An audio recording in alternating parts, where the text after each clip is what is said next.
New scam alert, my African brothers and sisters. New scam alert, my African brothers and sisters. New scam alert, my African brothers and sisters. Bruh, when Tariq Nasheed sat down with DJ Vlad, he finally got his revenge on Umar Johnson, and even Vlad himself clowning Umar on camera. This is a whole new low, and you gotta see how it all unfolded. See, here's the thing.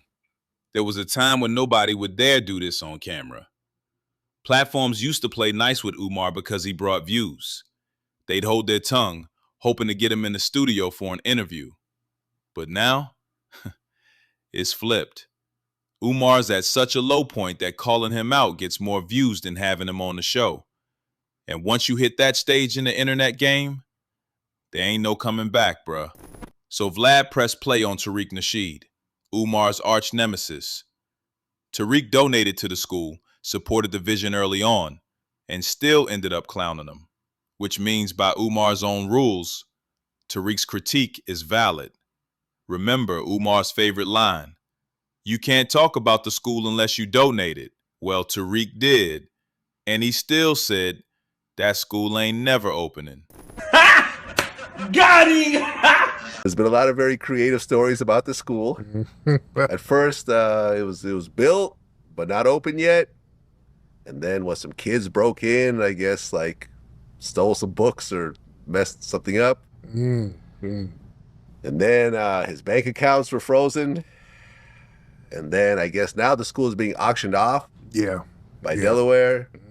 And latest I checked, he's doing $500 lunch dates. You heard about this? I heard about it. I talked about that. Tariq even broke it down with math. Said if Umar was really serious, the school would have been open years ago. Look at Tariq's own Hidden History Museum. Raised $1 million in a month, opened it a year later. Doors actually open, people can walk in. You don't find that suspicious? You don't find that suspicious? You don't find that suspicious? Listen, look, like, this whole time, me and Umar have had some words back and forth with each other. I mean, over the internet. I'm glad he came in and did an interview once. He didn't want to come back. That's cool. I'm not tripping. I think the idea of what he's doing is great. And I've always said, when that school opens, I'll gladly do an interview with him at that school. And I will publicly apologize, for questioning whether the school's going to open. But I don't get the impression the school's ever going to open. Listen, when he was talking about that school about a decade ago, I was for it. I donated to it. I said, look, to be honest, I don't think the school is happening. I said this about around 2017. And, Umar we fell out because he started kind of attacking me publicly. And, I helped the guy get the truth? Yeah, he started attacking me. And then I started getting in on him. So we fell out. And, I told people back in 2017, I said, let me keep it a beam, man. That school ain't never going to get built. That's just, don't ask me about it again. That's my opinion. It ain't going to get built, man. Just if it's going to get built, it would have been built already. It don't take that long. I have something called the Hidden History Museum here in L.A.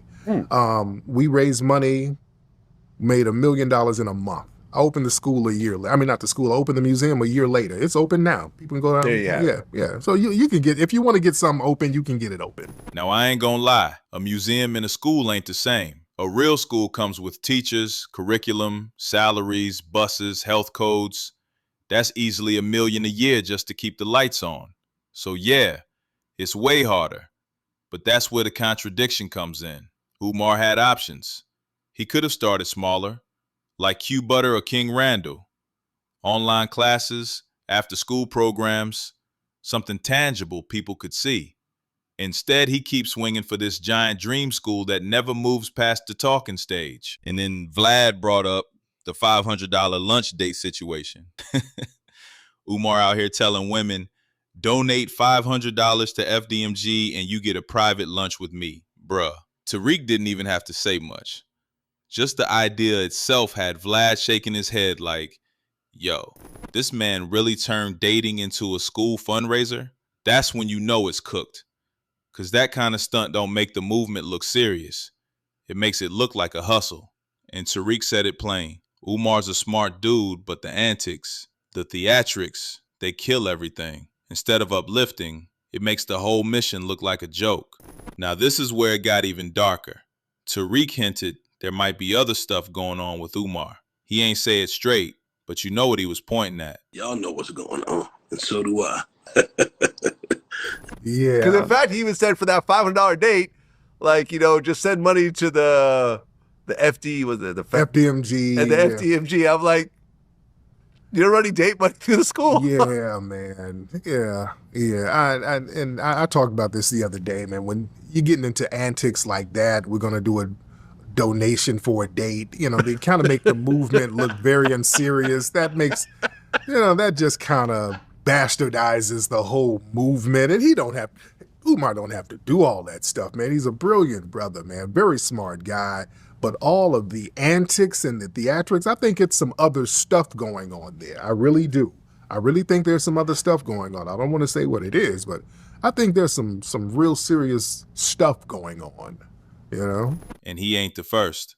Even Umar's ex-spiritual wife said the man would leave the house one way and come back looking like a whole different person, disheveled, wild-eyed, like something happened in between. Now me, I don't know if Umar's on drugs. Honestly, he already acts like he on a natural high 24/7. You mix that with anything else, man, that's a recipe for disaster. But the fact that people close to him keep saying the same thing, it raises eyebrows. In Umar's defense, I just got allergies. Bruh, come on. Stop it. Get some help. Vlad even gave him an easy way out. He said all Umar gotta do is come forward and admit it. Yo, I tried. This school was bigger than me. I couldn't pull it off. I'm sorry to the people who donated. That's it. That little ounce of honesty would go a long way. Cause look, projects fall through all the time. Not every dream gets finished. People might clown him for a week, but then they'd move on. But Umar can't do it. Instead of focusing on the mission, he turned the critics into his mission.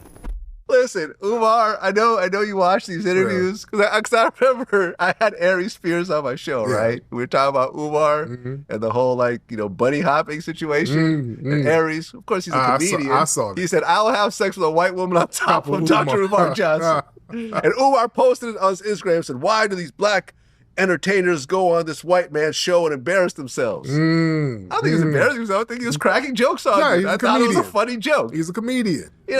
Like honestly, Umar, I know you're going to watch this, right? Because you seem to watch a lot of my stuff. Just come forward and say, listen, I sincerely tried to open it.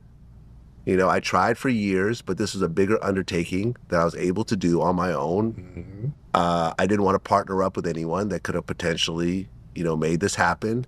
And I'm sorry. For everyone that donated, I can't pay you back, but I'm sorry. I'm sorry, and I will try to do better in the future. It's not about building a school anymore. It's about proving YouTube was wrong. That's why he'll never admit failure. And the crazy part, if he really let the building get auctioned, blamed the white man, cried conspiracy, people would still donate to him again. That's how wild the loyalty is. And here's where the hypocrisy hit full blast. Vlad brought up the fact that Umar named the school after Frederick Douglass, a man who literally married a white woman later in life. Hey, bro, come on now, dog. Come on, man. I think it'll be a little embarrassing, but I think at least people will appreciate the honesty. There's lots of projects that fell through that never came forward, Right. Do you think he'll ever do that, though? No, never. No? No, hell no. Umar's gonna keep this thing going. I was abducted by aliens, brothers and sisters. I was abducted by aliens. The aliens, you gotta say it 3 times. Do you see me laughing, my nigga? I was abducted by aliens. I was abducted by aliens, my African brothers and sisters. And they did an anal probe on me. And I got to get a prostate exam, and all the money from the school, my brother has to go into the prostate exam. Oh, okay. Man, come on, brother. The anal probe wiped me out. Man, just keep it a buck with people. Just do it. It's not that hard to do. Just if you're gonna do it, just do it. That's it. Bruh, how you spend years screaming about bunny hopping, tearing down brothers who date outside their race, but your school's namesake did the exact same thing? Umar tries to excuse it, but let's be real. If Shannon Sharp or anybody else did the same thing, he'd roast them. But when it's Douglas, suddenly it's different. And Tariq had to laugh, like, wait a minute. You mean to tell me you built your whole school identity around a man who broke the very rule you push on everyone else? That's wild. The whole thing about bunny hopping and the interracial relationship. This is someone who has interracial kids. Look, I mean, at one point, interracial marriage was illegal. Like literally, it was a Loving versus something. Yeah, Loving versus the state of Virginia. Versus the state of Indiana, exactly. Like it was literally illegal at one point to actually marry someone that you love who's a different race, not even a different race, black and white. That, you know, that whole thing is just nasty to me. What do you think about the whole interracial thing? It's interesting.